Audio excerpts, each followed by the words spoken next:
Je vais revenir un peu à de la chimie. Étienne Hanheim m'a tendu la perche tout à l'heure pour lui répondre. Je ne sais pas si je vais lui répondre directement. Dès le début, je voudrais rentrer donc dans cette idée d'analyser la matière picturale vue par un chimiste pour révéler le geste du peintre et donc faire une certaine histoire de l'art. Et je vais commencer par vous montrer ce tableau, qui est un tableau de Rembrandt, peint quand il était jeune, il avait une vingtaine d'années, un peu moins, 25 ans, et qui est un tableau tout petit. Alors si vous allez le voir au musée de Boston, il est très impressionnant parce qu'il est ridiculement petit, 25 cm par 30, c'est un format A4. Et donc là, vous le voyez déjà relativement grand. Et vous voyez, c'est ce qui m'intéresse aussi dans ce tableau, il s'est représenté peut-être lui, alors certains pensent que c'est une allégorie du métier du peintre, plutôt qu'un autoportrait. Il s'est représenté avec ce tableau absolument gigantesque, mais on ne voit pas l'image. Et c'est vrai que dans la suite de mon discours, le plus souvent, je ne vais pas vous parler d'image. Je vais vous parler de création artistique par la manière de travailler. Donc on peut zoomer dans le tableau et regarder finalement le peintre avec tous ses attributs. Donc son pinceau, sa palette au pouce, une autre palette accrochée dans le mur. Et vous voyez aussi un mortier derrière. On voit plus ou moins bien, il y a un peu de traces bleues, en fait, qui avaient dû servir à broyer un pigment bleu. Donc vraisemblablement le pigment bleu outre-mer, particulièrement luxueux et particulièrement cher dans le passé. Et donc le but un petit peu de la présentation que je voudrais vous faire, c'est de montrer comment les nouvelles technologies d'analyse, et en particulier les méthodes portables aujourd'hui, qui se développent sans arrêt, grâce à toute une série d'innovations technologiques, comme Mme Bréchignac en parlait ce matin, permet d'avoir une autre approche intellectuelle et scientifique de ces œuvres d'art. Alors on peut la résumer de différentes manières. On peut considérer qu'on va regarder par exemple quels sont les pigments qui ont été employés par un peintre, quels sont les liants, quels sont les mélanges qu'il a pu faire, et rentrer réellement dans une histoire des techniques.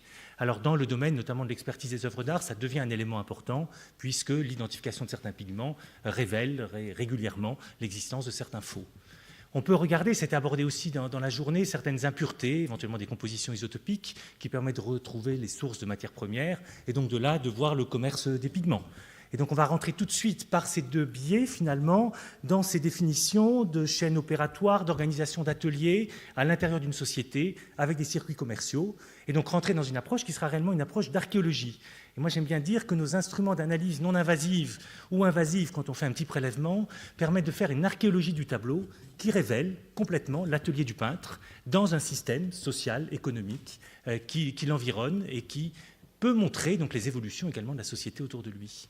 Et après, il y a d'autres aspects beaucoup plus liés à la peinture. Donc, j'ai mis le rôle de la touche. Par exemple, comment les propriétés physico-chimiques de la matière peuvent modifier la matière picturale et faire, par exemple, que le peintre va avoir la trace de son pinceau. Et donc, on va révéler comme ça, et c'est particulièrement intéressant, à partir des peintres impressionnistes, la manière dont ils vont saisir les mouvements de lumière, mouvements du vent, par exemple dans un ciel ou sur des végétaux. Et alors, Van Gogh parlait de ce sujet-là et de cette touche en disant « et c'est comme ça qu'on attaque le vrai et l'essentiel ». Et que c'est le plus difficile. Et donc il insistait aussi sur cet aspect-là. Et si sa matière n'avait pas été pâteuse et si elle avait été lisse, comme celle de Léonard de Vinci, j'y reviendrai dans un instant, il n'aurait pas pu réaliser les mêmes œuvres avec le même type d'approche. Et donc la technique est absolument primordiale. Donc ça, c'est le côté histoire de l'art et histoire des pratiques. Et puis il y a le côté de l'analyse chimique. Et donc l'analyse chimique a été inventée au début du XIXe siècle. Donc ici, je montre Marcelin Berthelot dans cette maison, qui a fait toute une série d'analyses extrêmement importante, notamment sur l'histoire de la métallurgie, qui s'est passionné également sur l'alchimie, et c'est pour ça qu'il a fait des analyses. Très longtemps, l'analyse des matériaux de l'art et des matériaux de l'archéologie était sur prélèvement.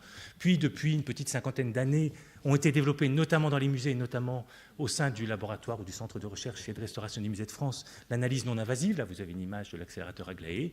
Et puis, depuis maintenant une vingtaine d'années, se développe de manière de plus en plus importante l'analyse non invasive et in situ. Et donc, c'est actuellement, dans tous les programmes européens, un peu partout dans le monde, finalement, cette juxtaposition de recherche qui nécessite des prélèvements, avec des analyses non invasives, avec des grandes installations dans des musées, les rayonnements synchrotrons, les sources de neutrons, des lasers, et puis également d'autres appareils qui sont parfois tout petits, portables, transportables, et qui permettent de travailler in situ. Là, c'est dans une grotte préhistorique dans les Pyrénées, à Marsoulas. Et donc, si on cherche à conceptualiser un petit peu pour répondre un peu au cahier des charges de cet atelier, ce sont des matériaux anciens très spécifiques, ceux de la peinture.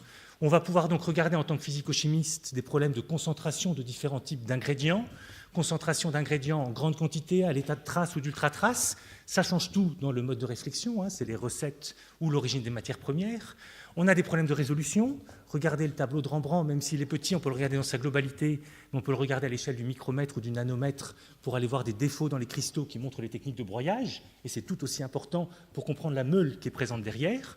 Et puis nature de l'information, donc information cristallographique, moléculaire, isotopique, élémentaire. On va avoir toute une série de données différentes, et donc pour ça, il faut une panoplie d'instruments qui permettent des analyses ponctuelles, qui permettent des analyses de surface, qui permettent même des analyses en 3 dimensions pour caractériser tous ces aspects. Alors je voudrais un petit peu vous montrer dans mon exposé quelques exemples autour de sujets récents, alors sauf le premier, où je vais revenir sur des analyses de la Joconde, mais juste pour vous dire, voilà un appareil de fluorescence des rayons X portable, prototype, tel que construit par nous-mêmes au laboratoire. Ça pèse 300 ou 400 grammes en tout. En fait, tout le problème, c'est de le maintenir pour faire les analyses à distance de l'œuvre avec le maximum de sécurité. Ce sont des appareils qui sont devenus très peu coûteux et donc qui ont permis de très, très nombreuses acquisitions dans un grand nombre de laboratoires. Alors, soit de ces types de prototypes, soit d'appareils plus commerciaux, comme ce que vous voyez ici à droite sur l'image. Il y a maintenant un grand nombre d'industriels qui fabriquent depuis une quinzaine d'années ce type d'instruments. Et ces appareils commerciaux n'ont pas été inventés pour nous dans le milieu de l'art, mais ils ont été inventés pour la police scientifique, ils ont été inventés pour l'environnement, par exemple pour diagnostiquer la nature de métaux dans des systèmes de recyclage industriel de matériaux. Mais en même temps, on a, et je fais ce lien entre les deux, parce que pour moi, personnellement, dans ce développement des instruments portables, il a été crucial. On a des développements, notamment dans le domaine de l'espace, dans le domaine spatial et de la planétologie, qui sont des sources d'inspiration pour les études sur le patrimoine. Et les analyses in situ sur Mars en 1997, avec le rover de l'époque, m'ont donné l'idée de fabriquer mon premier appareil de fluorescence X portable, qui, je pense, a été un des premiers utilisés en Égypte. Aujourd'hui, dans mon laboratoire, on construit certains prototypes nous-mêmes, mais on a 2 appareils qu'on construit, l'un avec la NASA, l'autre avec le CNES. Donc on commence à être au goût du jour et à co-participer à l'invention technologique par rapport à des instruments avec la NASA dans un programme martien, avec le CNES pour le diagnostic d'éventuels défauts dans les chaînes de construction des satellites. Donc voilà un petit peu ce contexte profondément interdisciplinaire. On va chercher à trouver des liens pour essayer de résoudre l'ensemble des questions de ce fameux triangle, où en fait on va avoir des matériaux issus de recettes complexes, donc très hétérogènes, des matériaux qui peuvent être très précieux, donc on ne pourra pas prélever, des matériaux qui contiennent des nanoparticules aussi bien que des gros cristaux, donc il faut travailler à toutes les échelles, et des matériaux qui sont à la fois organiques et inorganiques, donc hybrides, et qui sont toujours un défi pour la plupart des techniques. Et aujourd'hui, dans la science des matériaux, dans les sciences des matériaux, les problèmes de matériaux hybrides et de matériaux composites, poreux, hétérogènes, sont les grands enjeux encore aujourd'hui dans le domaine analytique. Donc, comme premier exemple, ce n'est pas un exemple tout à fait récent, mais je veux juste y revenir pour vous montrer 2-3 challenges d'histoire de l'art consécutifs à une analyse. Donc, vous voyez de la Joconde, donc menée déjà il y a quelques années au musée du Louvre. Donc, l'appareil sorti de sa vitrine sur un statif pour faire des analyses par fluorescence des rayons X en environ 1 heure. Peu de temps d'accès, mais ça suffit. Ça suffit quand on a un projet précis, un projet scientifique précis. Et là, l'idée était de faire une série de mesures en allant de la zone la plus claire du visage de Mona Lisa jusqu'à la zone la plus noire, c'est-à-dire du côté du nez jusqu'à l'oreille. Et de là, on pouvait avoir une série de points de mesure qui allaient permettre de faire des modèles de simulation des spectres recueillis par fluorescence des rayons X pour essayer de faire une section virtuelle. Donc c'est la démonstration qu'on était capable, sans prélever, dans des cas favorables, ça ne marche pas dans tous les cas de la peinture, mais dans des cas favorables, de faire le graphe que vous avez à droite, c'est-à-dire que le 0 mm là dans la distance, ça correspond à côté du nez, et puis à 5 cm de distance, on est près de l'oreille, et puis vous voyez la superposition, donc les épaisseurs cumulées des différentes couches, d'une couche blanche d'impression et d'une couche de carnation rose qui font environ 50 micromètres d'épaisseur. Au-dessus de ça, dans la zone claire, vous avez un vernis qui fait aussi environ 50 micromètres d'épaisseur, et puis un glacis qui augmente très progressivement d'épaisseur, et c'est lui qui va créer l'ombre, donc qui va être absent dans la zone claire et qui augmente progressivement jusqu'à une trentaine de micromètres dans la zone la plus sombre. Ces données-là étaient très importantes parce qu'elles nous montraient déjà qu'on était capable d'analyser ces œuvres en y mettant beaucoup de moyens, c'était notamment la thèse de Laurence de Viguerie, de façon à caractériser ces produits, voir les pigments qui sont présents à l'intérieur, et puis voir le travail du peintre. Et notamment ces glacis, alors ça correspond à des matières picturales très riches en liant, qui ont une contrainte de séchage et de dépôt qui est complexe, et qui font qu'on ne peut pas les déposer en épaisseur irrégulière. On ne peut pas avoir la touche du peintre avec un glacis. Et le projet de Léonard de Vinci n'était pas de montrer son geste créatif. Et donc quand on arrive à détecter des couches aussi fines que 2 micromètres, on est obligé de se projeter dans un schéma qui consiste à dire que l'artiste a déposé une couche blanche puis une couche rose pour faire le fond du visage, et puis après il a superposé un certain nombre de ces couches de glacis, peut-être de 2 microns, peut-être de 3 microns d'épaisseur, mais pour arriver à 30 microns, il a dû en superposer une bonne dizaine. Et c'est quelque chose qui est fondamental parce qu'à partir du moment où on remarque ça, qu'on le mesure, ça veut dire qu'on arrive à avoir des informations sur la temporalité de création. On ne peut pas travailler de cette manière-là en 3 jours. Les glacis, c'est un travail lent et savant. Et donc, s'il faut attendre le séchage de la couche précédente, qui peut durer plusieurs mois, plusieurs semaines à plusieurs mois, ça veut dire qu'il a réalisé son tableau en plusieurs années. Et on rentre à ce moment-là directement dans les commentaires d'histoire de l'art, puisqu'on sait que Giorgio Vasari, 50 ans après la réalisation du tableau, nous a écrit ce fameux message qui a été tant commenté par tout le monde. Léonard de Vinci a fait Mona Lisa en 4 ans, et encore, il ne l'a pas fini. Alors, il ne l'a pas fini, on ne l'explique pas, mais en tout cas, en 4 ans, on peut l'expliquer par ce travail précis de superposition des couches, travail précis de superposition des couches qui arrive à ce type de résultat où vous voyez en fait qu'on n'a aucune trace du pinceau. Donc la touche est complètement invisible et c'est ce qui a permis de faire là aussi toute une série de commentaires depuis très très longtemps sur l'aspect impalpable de ces matières picturales déposées pour réaliser la Joconde, son aspect aussi fascinant dans la réalisation même par ces matériaux, mais qui nous a amené à d'autres réflexions qu'on poursuit en ce moment. Fabriquer une couche de 2 micromètres d'épaisseur homogène en teinte au début du XVIe siècle, ça voulait dire être capable de broyer des pigments à l'état incroyablement divisé et pas utiliser les techniques conventionnelles de broyage. Et on a retrouvé un manuscrit de Léonard de Vinci où il décrit comment transformer un moulin en machine à broyer les couleurs. Et donc on pense que c'est aussi par rapport à ce défi technique d'avoir des pigments très finement divisés qu'il a eu cette idée de faire une première machine pour broyer les couleurs. En fait, elles n'arriveront qu'avec la révolution industrielle, ces machines. Et donc c'était là aussi très précurseur. Et en ce moment, on travaille également sur les liants et sur les problèmes qui se posent, notamment sur certaines résines et tous les problèmes de photopolymérisation de ces résines, puisqu'il fallait là aussi maîtriser les substances naturelles, faire les bons mélanges, les bonnes formules, de façon à réussir à déposer ces matériaux. Donc voilà un exemple. Bon, ces exemples-là, je voudrais vous parler aujourd'hui surtout de 3 cas. Juste une dernière image un peu composite pour vous dire quelques applications du laboratoire cette dernière année. Oui, à peine plus d'1 an. La grotte Chauvet, par exemple, analyse des pigments par fluorescence X pour voir la composition des pigments rouges, incroyablement purs dans ce cas-là, mais ils sont tous partout incroyablement purs. On peut le faire de manière non invasive. Les dépôts de matière noire sur la Vénus de Lespugue, une Vénus en ivoire au musée de l'Homme, objet très précieux là aussi. L'emmener dans un laboratoire, c'est toujours compliqué, donc on peut le faire très facilement ici par diffraction de rayons X portable. Un appareil d'imagerie par rayons X plein champ développé avec la NASA sur un tableau impressionniste de Caillebotte, ou l'imagerie hyperspectrale, cette fois-ci en infrarouge, sur un tableau de Bruegel au musée de Capodimonte à Naples. Bon, ces exemples se multiplient comme on le souhaite, en fonction du temps et des disponibilités de chacun. C'est sûr que cette analyse non invasive facilite incroyablement le travail aujourd'hui et change complètement le discours. Donc, comme premier exemple, je voudrais vous parler d'un travail que nous avons démarré dans le cadre de la mission archéologique française de Thèbes-Ouest, qui fait partie de mon laboratoire, et qui travaille sur le temple de Ramsès II et sur la tombe de Ramsès II. Et on a demandé l'autorisation de faire un projet pluriannuel pour étudier 15 tombes de l'époque ramesside. Pas la tombe des grands notables, pas la tombe des pharaons ou de l'épouse de Ramsès II, la tombe des notables, des petites tombes de la vallée des nobles, celles qui en général sont très peu regardées par les égyptologues. Et notre idée est de dire, essayons de faire une documentation scientifique la plus complète possible pour essayer de voir à cette époque-là, donc vers 1250 avant notre ère, essayer de voir un petit peu la variabilité des pratiques picturales et comment est-ce qu'on arrive à avoir des nouvelles informations parce qu'on ne regarde pas que le plus beau et le plus sacré du pharaon, mais parce qu'on va dans les tombes de personnages, de nobles de l'époque. Donc là, vous avez un portrait qui a fait l'objet de beaucoup de commentaires, notamment par Madame Desroches-Noblecourt dans les années 70. Ce portrait dit de Ramsès II, en fait, bon, c'est à côté hiéroglyphe, à côté qu'on peut le lire, même s'ils sont très endommagés. Et donc, qui est la tombe de Nartamon, qui était le chef des hôtels au Ramesséum, qui est donc une peinture qui est intéressante. C'est juste pour vous montrer un petit exemple aussi des difficultés ou des avantages qu'ont nos technologies aujourd'hui. Donc l'idée, c'est qu'on y va à 2 ou 3 chercheurs pendant une semaine avec une série d'équipements et on ouvre 2 ou 3 tombes en parallèle pour faire un maximum de mesures. Donc par exemple, aujourd'hui, des relevés 3D d'une tombe de ce type-là en Égypte, ça nous prend une journée de prise de vue.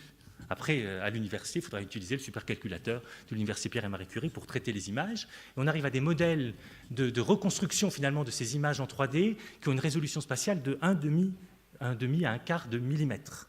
Donc on arrive à avoir de véritables modèles qui sont intéressants pour des réflexions sur la préservation à long terme, parce qu'on peut recommencer 20 ans plus tard et voir ce qui s'est dégradé, et en Égypte c'est toujours un gros problème, et dans d'autres pays aussi d'ailleurs, et puis également pour pouvoir faire de la recherche, puisque par exemple cette tombe, on a 2-3 photos, mais on n'a pas la documentation complète. Et donc on peut imaginer que des égyptologues pourront également utiliser ce type de données pour développer d'autres types de programmes de recherche, et qui ne sont pas ceux sur les matières et la matérialité, la création artistique.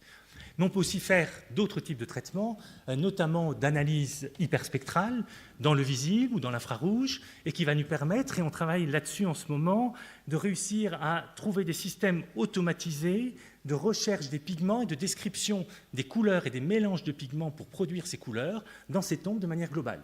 On sait que la palette des Égyptiens est limitée en nombre de constituants, donc c'est faisable, et donc on arrive par des systèmes de traitement statistique, et puis également de deep learning, là, donc les fameuses nouvelles méthodes de réseau de neurones et d'apprentissage par intelligence artificielle, à avoir des résultats assez stupéfiants et qui nous permettent ces classifications. Donc là, il y a aussi des enjeux absolument énormes de collaboration avec d'autres disciplines, et notamment avec les mathématiques. Pour vous expliquer pourquoi c'est intéressant du point de vue égyptologique et du point de vue de l'histoire de l'art, ici, vous avez juste 2 parties segmentées, donc l'une en bleu et l'autre en jaune, qui, comme vous le voyez, correspond aux parties des chairs sur le visage et sur les mains qui sont directement visibles.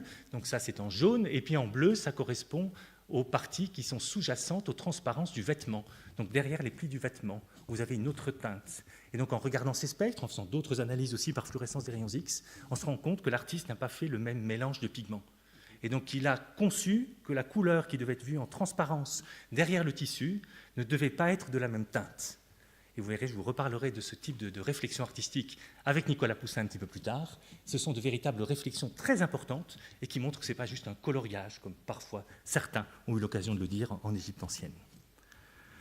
Un deuxième cas aussi de l'Antiquité, parce qu'on est aussi aujourd'hui dans une journée par rapport à la Méditerranée, donc Antiquité méditerranéenne, cette fois-ci juste de l'autre côté de l'Égypte, en regardant donc des résidus de peinture qui sont encore présents dans le musée de Delphes et qui proviennent du trésor des Siphniens, donc qui a été bâti vers 525 avant notre ère à Delphes, donc un petit temple dont vous voyez une reconstitution ici, qui a été visible très longtemps dans l'Antiquité, et puis qui a été détruit, peut-être à cause d'un tremblement de terre, ce qui fait que les sculptures en marbre sont tombées sur le sol et ont été redécagées, redécouvertes par les fouilles de l'école française d'Athènes au début du XXe siècle. Donc elles ont été préservées un long temps à l'air, et puis ensuite, elles ont été enfouies. Donc on est en fait dans tous les problèmes possibles de conservation, à la fois à cause des éléments atmosphériques, et puis à la fois à cause des sédiments et des encroûtements. Donc vous voyez, notamment sur les personnages et des guerriers sur le gauche de l'image, vous voyez très bien que le bouclier est sculpté, mais qu'à l'intérieur du bouclier, vous avez aussi de la couleur rouge, qui est encore très bien visible, et qui vous montre des détails de représentation de ce bouclier. Alors ce trésor des Siphniens, cette frise, il y a 25 mètres de sculpture, a été étudié déjà par d'autres collègues, notamment un collègue allemand, Vincent Brinkmann, et qui avait fait participer à l'exposition, notamment au Ashmolean Museum d'Oxford il y a 2 ans maintenant, sur ces peintures de l'époque grecque sur différents sites qu'il a eu l'occasion d'étudier. Là, vous voyez la photographie aujourd'hui à gauche. À droite, vous voyez sa reconstitution à lui. Donc, reconstitution avec couleur criarde. C'est un des vrais défauts en fait, de ces reconstitutions aujourd'hui. On ne sait pas encore suffisamment bien représenter la couleur telle qu'elle a pu être déposée avec les pigments et les techniques de l'époque. Peu importe, en général, ce sont des moulages en plâtre sur lesquels des peintures à l'acrylique sont déposées pour représenter la distribution des couleurs. C'est horrifiant d'un point de vue esthétique. C'est un véritable problème, là aussi, peut-être, de réflexion sur le droit que l'on peut avoir à faire des représentations que je trouve absolument abominables et pas réaliste dans l'esprit de ce que pouvaient faire chercher les Grecs. Mais ça, on pourrait l'imaginer aujourd'hui, puisqu'on sait modéliser le comportement, l'interaction de la lumière avec des pigments déposés selon différents types de pratiques, ce qui peut être à fresque, ce qui peut être avec de la gomme, qui peut être avec de la cire, et chaque technique picturale va en effet donner un brillant, une luminosité ou une tonalité différente. Là, je voudrais vous montrer un résultat, parce que je n'ai pas énormément de temps, sur l'utilisation de cet appareil. Donc, vous voyez un vrai prototype de laboratoire construit par des physiciens qui ne finissent pas leur travail proprement, avec des scotch pour tout accrocher, et qui vont permettre, mais qui marche très bien, et qui va permettre, je me considère physicien, là, et j'ai participé aussi. Et donc, il va permettre de regarder la tête de méduse, que vous voyez donc juste au-dessus de l'appareil, qui est sur le bouclier d'Achille. Et donc, on s'est dit, c'est intéressant, on ne voit aucune trace. On a un peu d'encroûtement de calcaire, de concrétionnement calcaire, qui est présent sur cette tête sculptée de méduse. Mais on ne voit pas de traces de couleur. Brickman, qui avait passé des mois à regarder toutes les traces, n'en avait pas vu du tout. Donc essayons. Et quand on fait donc cette distribution par fluorescence des rayons X, on voit apparaître toute une série de choses intéressantes. Donc le calcium que vous avez en haut à gauche correspond au support et puis aussi aux encroûtements. Mais surtout, vous voyez le cuivre qui est très présent dans les cheveux. Et puis si on prend le logarithme du cuivre pour avoir un meilleur contraste, vous voyez aussi autour de la tête et des cheveux cette présence de cuivre. En fait, on voit après des micrograins, quelques très rares micrograins sont visibles, et il y avait un pigment au moins vert qui était présent. Et puis vous voyez sur l'œil un petit point, une petite peinture à base de plomb, donc qui devait représenter une partie de la pupille de l'œil avec un pigment. Vous voyez le fer qui est là aussi très compliqué. Et ces techniques d'imagerie par fluorescence des rayons X ont pris leur essor il y a 5 ou 6 ans maintenant, avec le développement d'instruments parfois très lourds et des succès absolument incroyables sur les peintures de chevalet. Et ça s'est appliqué pour montrer des repentirs, des changements de composition, des tas de choses, des tableaux superposés les uns sur les autres. Nous, on avait juste un problème ici, c'est qu'en fait, on n'est pas en présence d'un objet plan, on était en présence d'une sculpture, qu'on voulait faire une mesure avec le maximum de sécurité sur l'objet, c'est-à-dire qu'on ne pouvait pas s'approcher trop et surtout pas automatiser des déplacements qui, à un moment donné, s'il y avait un problème de logiciel, risquaient la collision. Et donc on a été obligé de développer des systèmes de mesure en 3D de la surface de ces sculptures en marbre, de façon à pouvoir, par des méthodes de calcul des spectres de fluorescence X théorique, calculer en fonction de la géométrie le signal que l'on doit avoir. Et ça nous permet donc de corriger de toutes ces déformations géométriques et puis de l'intensité du signal et arriver à des signaux. Bon, là, je vous mets juste la superposition du fer, donc en rouge, tel qu'il est déposé à la surface, du cuivre, donc là qui apparaît en bleu, et puis du plomb qui apparaît en vert. Et donc, vous voyez, on a une image complètement différente, finalement, de la conservation de ces restes de couleurs et puis également de cette polychromie. Et ce qui est très intéressant quand on va comparer à d'autres types d'objets, par exemple ici le gorgonéion qui a été retrouvé en mosaïque, conservé au Musée national d'Alexandrie, vous voyez, les cheveux sont peints. Ces cheveux sont peints pourquoi? Parce que dans cette représentation de Méduse, les cheveux contenaient aussi ou se transformaient en serpents, comme vous le voyez sur la mosaïque et par exemple au-dessus, sur le front ou sur les joues. Et ce qui, pour moi, est aussi un élément très important du point de vue artistique, c'est qu'on voit qu'en dehors de la partie sculptée, c'est-à-dire sur le côté du visage, vous voyez là aussi ces serpents qui sont représentés, qui n'ont pas du tout été sculptés, mais qui ont été peints.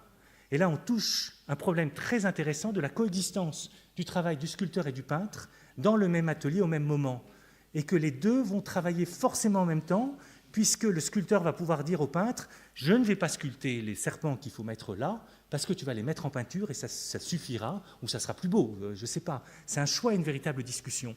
Et on a toujours sur ces marbres antiques, on a toujours cette image de ces marbres blancs, des tas de réflexions parasites de l'histoire du goût et de l'histoire des considérations de ces objets. Et ici, on voit que l'atelier faisait simultanément les deux aspects sculpture et peinture et qu'il devait y avoir, grâce à ces informations-là, un dialogue entre les deux.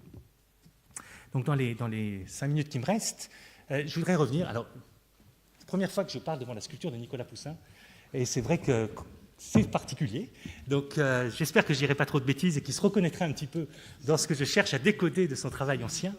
Voilà, s'il se réveille, voilà. Et donc, vous connaissez peut-être, vous avez déjà lu cette remarque importante donc d'un auteur, un Vignol de Marville, qui demande à Nicolas Poussin par quelle voie il était arrivé à ce haut point de perfection qui lui donnait un rang si considérable entre les plus grands peintres de l'Italie. Donc Nicolas Poussin, on le revendique français, mais vous savez, il a vécu essentiellement toute sa vie à Rome. Donc il est présent ici, en effet, il a le rang des plus grands peintres de l'histoire, et il a répondu « je n'ai rien négligé ». Alors, je vais vous donner ce dernier exemple parce que le type de recherche que l'on mène sur cette matérialité de la création artistique ne peut pas se faire sur tous les artistes. Tous les artistes n'ont pas été forcément totalement conscients de l'importance de l'innovation technique dans l'utilisation des matériaux et dans leur mise en œuvre. Et ce petit mot-là, je n'ai rien négligé, Nicolas Poussin, je voudrais vous l'illustrer à partir de deux analyses. Deux analyses faites sur un tableau du Fitzwilliam Museum à Cambridge, donc de la fin de la vie de Nicolas Poussin, de ses tout derniers, voire le dernier, Élysire et Rebecca, qui est une œuvre magnifique, qui a son pendant également, une autre version au musée du Louvre. Et on va regarder juste un détail sur la tunique du personnage, la tunique jaune du personnage que vous avez ici.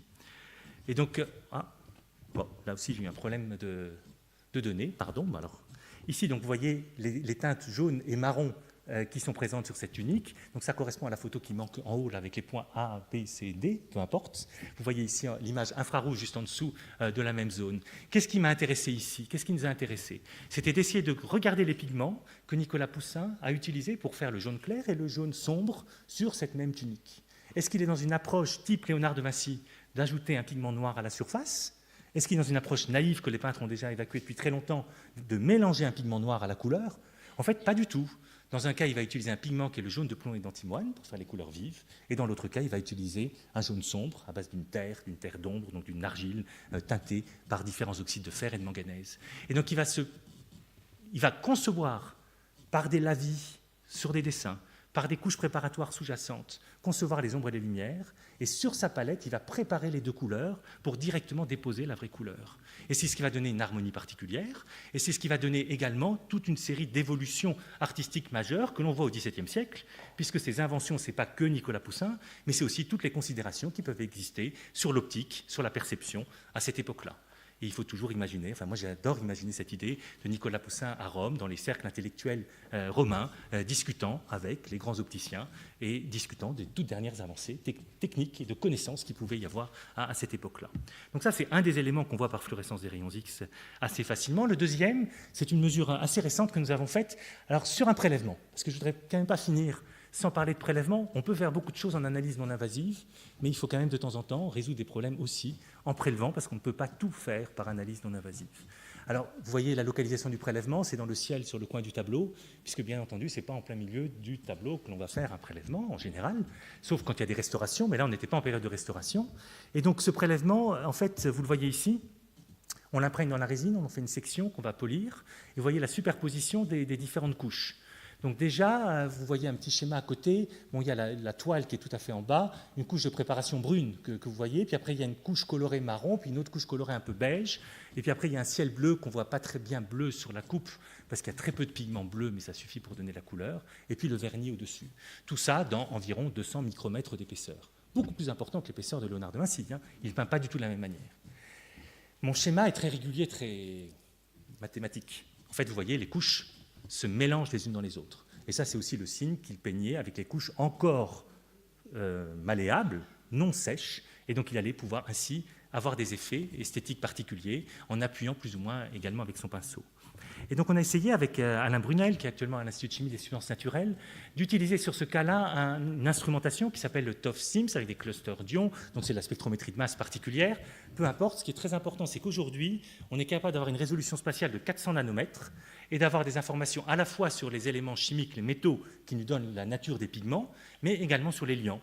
Donc on va avoir des fragments d'acides aminés caractéristiques, par exemple d'une colle. Et en comparant la liste des fragments d'acides aminés caractéristiques de la colle, on peut, par la même méthode, analyser les matériaux utiles et bientôt démontrer, pour l'instant on reste prudent, que c'était bien de la colle de peau de lapin que Nicolas Poussin a utilisé pour peindre sa couche de préparation sur la toile, c'est tout à fait normal, mais qu'il a aussi intégré dans ses grains d'ocre rouge et jaune préalablement au mélange à l'huile. Et là on rentre dans les technicités d'atelier. Parce qu'on se rend compte qu'on a aussi des textes qui nous disent bien dans ces manuels qu'il ne faut pas utiliser n'importe quelle terre avec de l'huile parce qu'elle n'est pas compatible et qu'il faut la préparer d'abord. Et si cette terre absorbe des protéines avant, à ce moment-là, elle pourrait être mélangée à l'huile sans que les feuillets s'écartent et sans perdre sa tonalité et ses couleurs.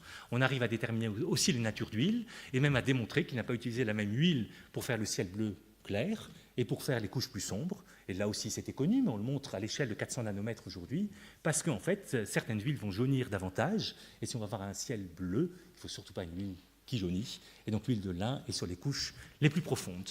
Donc voilà le type d'analyse que l'on peut faire. Donc vous voyez, on a finalement une panoplie de techniques d'imagerie qui nous permet de voir l'objet dans sa globalité, avec des techniques qui vont mesurer ponctuellement pour tirer des informations signifiantes des données sur les œuvres, comme je vous l'ai montré par exemple sur le vêtement du personnage d'Élysire dans le tableau de Nicolas Poussin. Et puis ensuite, à très haute résolution, on arrive à d'autres données. Donc aujourd'hui, je vous montre ces résultats de TOF-SIMS, mais bien entendu, en rayonnement synchrotron notamment, on observe des données tout à fait comparables sur les mêmes types de nature d'échantillons, chaque méthode ayant ses avantages et ses inconvénients pour identifier les différentes natures d'ingrédients. Mais ce challenge des matériaux hybrides de la peinture, c'est-à-dire de considérer les pigments, les liants, les médiums, tous les ajouts comme un tout, est une nouveauté qui, à mon avis, est totalement primordiale aussi dans nos réflexions pour l'avenir et dans les nouveaux instruments qu'il faudra réussir à développer. Donc voilà, donc une dernière petite diapositive de remerciements, puisqu'il y a bien entendu toute une série d'institutions qui supportent ou qui aident ce type de recherche. Voilà. Merci beaucoup.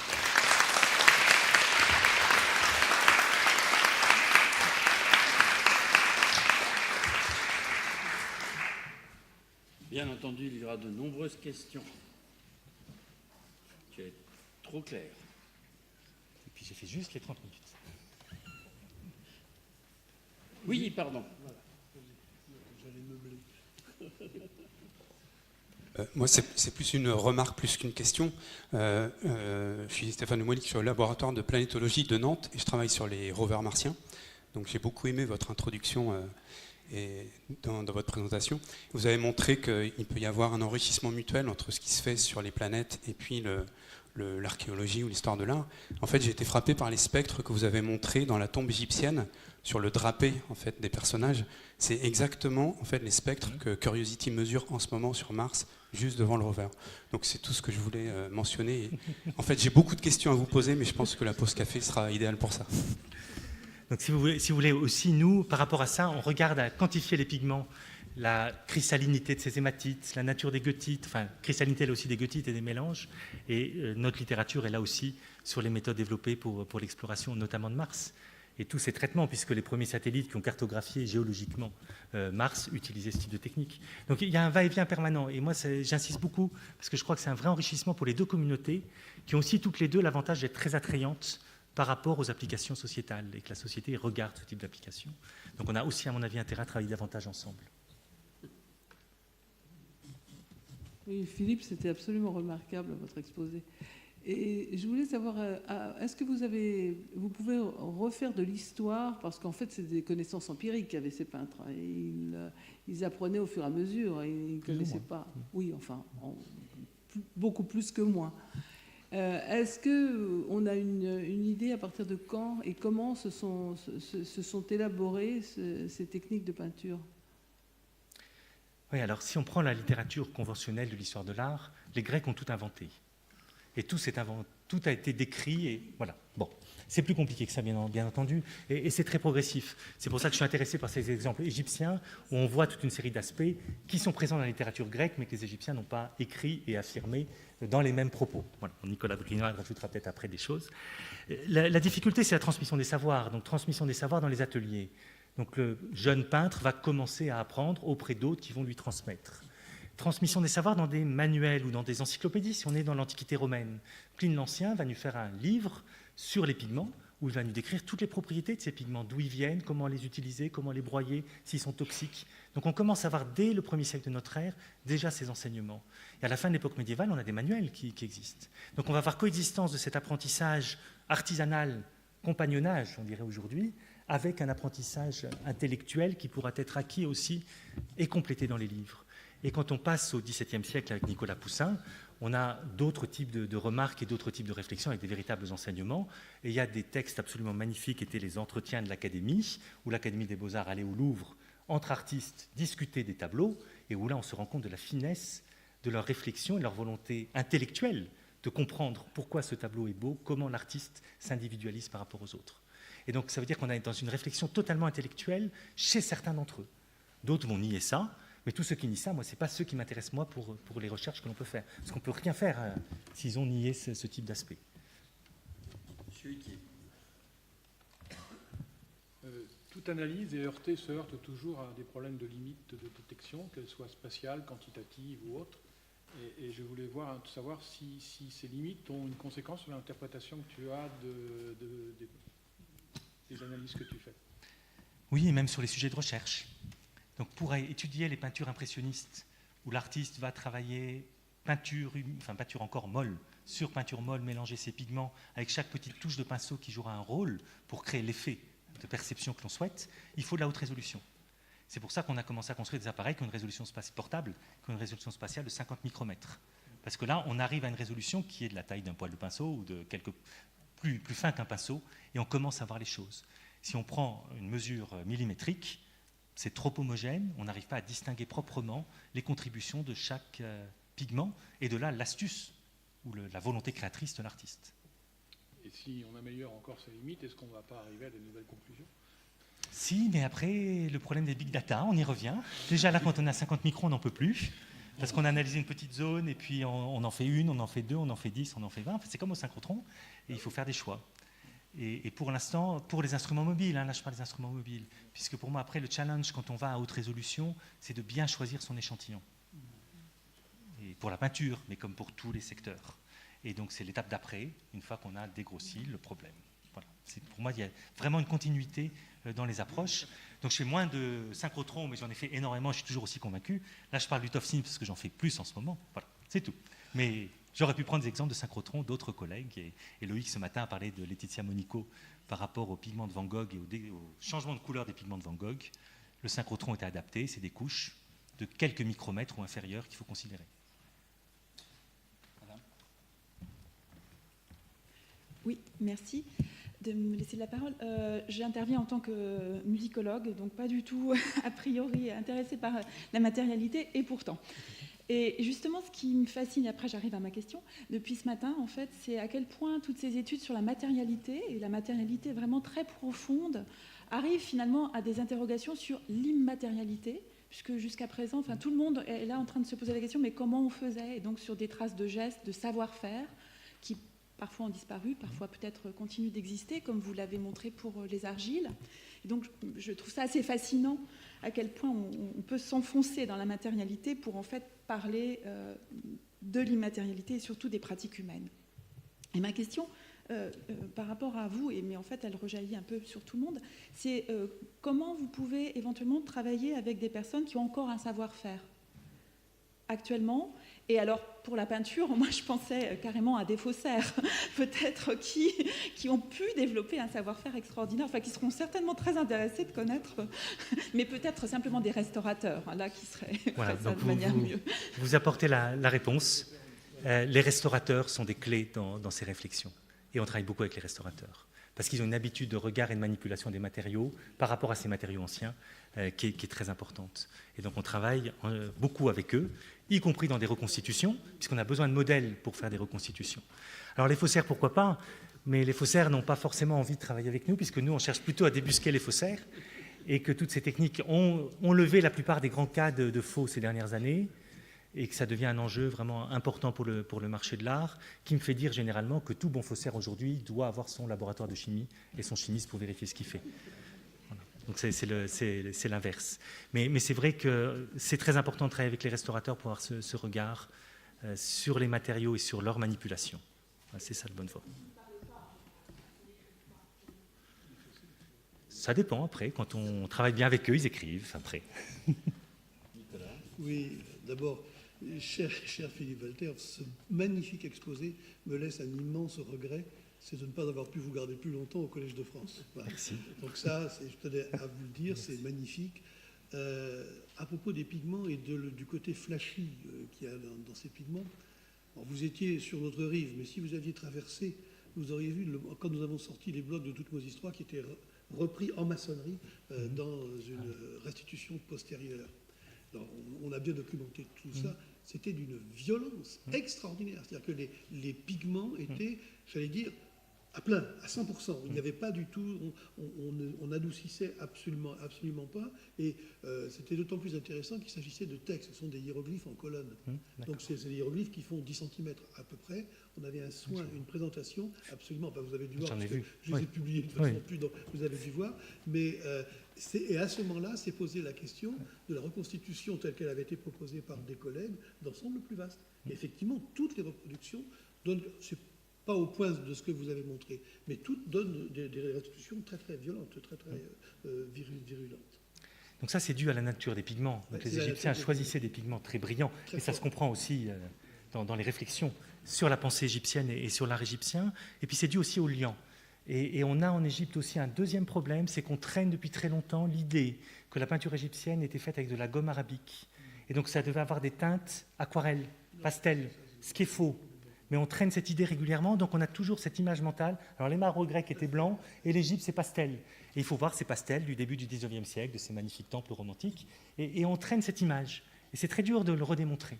Et un des enjeux là de nos études l'hiver prochain, c'est d'essayer d'avoir plus d'informations sur les liants et de décrire les vernis, les différents types de liants qui pouvaient être utilisés, parce que c'est une clé, et on sait, on l'a entrevu, mais on n'a pas encore des certitudes, qu'ils arrivaient sur un même mur à juxtaposer plusieurs techniques. Et du coup, avoir une brillance permise par un vernis, par exemple. Avant-dernière question. Philippe, merci pour cet exposé très clair, magnifique. J'ai une question un peu à tirette. Dans la première partie, concerne une artiste qui s'appelait Anita Albous, qui essayait de retravailler selon les recettes des maîtres d'autrefois et qui était tombée en arrêt sur Van Eyck et les cercles de Van Eyck. Elle n'avait pas fait d'analyse elle-même, elle avait employé toutes les recettes qu'elle avait pu retrouver dans divers traités. C'est extrêmement intéressant. Lévi-Strauss en avait parlé dans je ne sais plus trop quelle étude. Et ma deuxième question, enfin disons la tirette de cette question, la suite concerne le passage à ce que je vois, mais peut-être que je me trompe, comme un petit peu des études expérimentale, un peu des cas d'école pour le moment, par rapport à un balayage qui serait beaucoup plus grand et systématique. Est-ce que c'est envisageable et comment avec une telle finesse d'analyse, je veux dire. Bon, pour le premier aspect, je serais content que tu me donnes les références si tu les as de cet artiste. Je serais content de regarder. Pour le deuxième, c'est un des enjeux compliqués aujourd'hui, d'être suffisamment rapide et suffisamment exhaustif dans des relevés. Donc l'idée d'utiliser par exemple l'imagerie hyperspectrale dans le visible pour caractériser des pigments, c'est le plus simple. C'est des matériaux colorés, donc il y a une vraie logique. Et c'est des méthodes qui peuvent être très rapides. C'est-à-dire qu'on est capable de scanner une tombe entière dans une journée. Donc ça veut dire en Égypte, petite, mais bon, ça veut dire qu'on peut passer à une échelle de réalisation qui devient importante. Quand on a un appareil d'analyse ponctuelle, on fait un point, il faut tout bouger. On fait 5 points dans l'heure, on est épuisé, donc on ne peut pas faire cette exhaustivité. Donc là, il y a des choix de méthodes, et les méthodes d'imagerie doivent être rapides si on veut réussir à être plus exhaustif. Et pour moi, c'est l'enjeu, par exemple en Égypte, primordial. Sur le trésor de Sifnos, on a fait un travail aussi gigantesque, et c'est l'enjeu aussi qui est très important. Ne pas regarder les 2-3 endroits spectaculaires, mais avoir une véritable documentation, et aussi par rapport à ce patrimoine qui continue à se dégrader d'année en année, et d'avoir le maximum d'informations à l'instant T.